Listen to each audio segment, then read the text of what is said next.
Assalamualaikum warahmatullahi wabarakatuh. Kali ini aku mau beropini tentang pekerjaan keselamatan kesehatan kerja. Pertama, ketika aku mendengar kalimat keselamatan kesehatan kerja, bagiku itu adalah penting bagi perusahaan dan bagi seluruh sektor pekerjaan yang ada di seluruh Indonesia. Itu poin utama. Yang kedua adalah aku mau menyampaikan bahwa kalau bekerja sebagai praktisi keselamatan kesehatan kerja yang ada di lapangan, eee, yang ada di dalam otak kalian itu harus teliti terhadap hal-hal yang berbau potensi bahaya. Itu kunci utamanya. Kalau urusan-urusan yang lain itu bisa dipelajari. Aku sendiri sebagai staf keselamatan kesehatan kerja di sebuah anak perusahaan BUMN yang bergerak di operator jasa kepelabuhanan, juga banyak mempelajari tentang tentang kepelabuhanan dan segala macam. Aku belum tahu ilmu tentang K3 di konstruksi, pertambangan, minyak dan gas dan lain sebagainya. Aku belum tahu. Aku cuma tahu secara garis besar yang ada di pekerjaan di pelabuhan.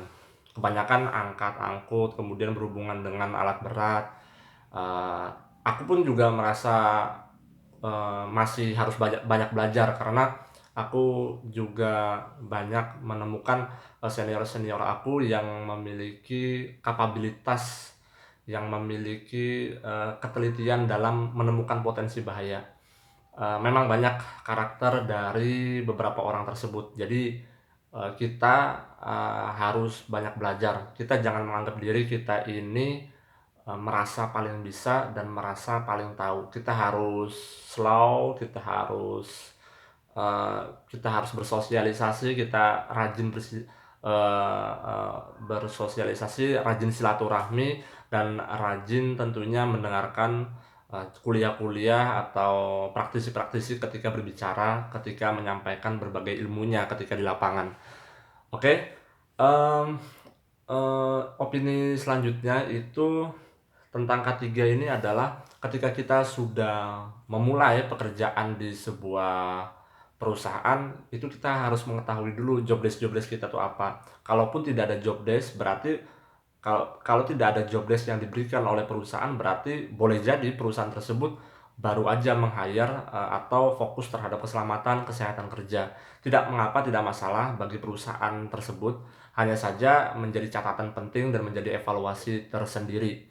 Oke, kemudian apabila kita salah satunya nih yang dipercaya menjadi keselamatan kesehatan kerja, meng-hire orang-orang, poin berikutnya adalah kita harus membangun relasi karena keselamatan kesehatan kerja itu tidak bisa berdiri sendiri.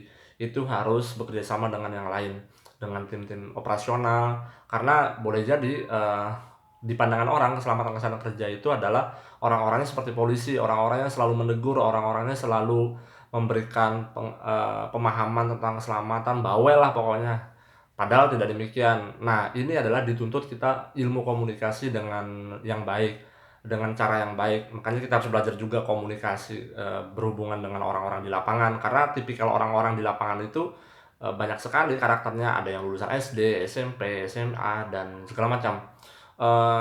Kita-kita ini ya harus bersosialisasi, menyatu di dalam pribadi mereka, harus memahami cara mereka bekerja. Sehingga apa-apa program kerja yang ada di K3 itu kita tersosialisasikan dengan bagus, tersampaikan dengan baik, sehingga mereka bisa bekerja sama dengan kita. Mmm, Mungkin poin selanjutnya adalah kita harus melatih kepemimpinan kita dalam keselamatan kesehatan kerja.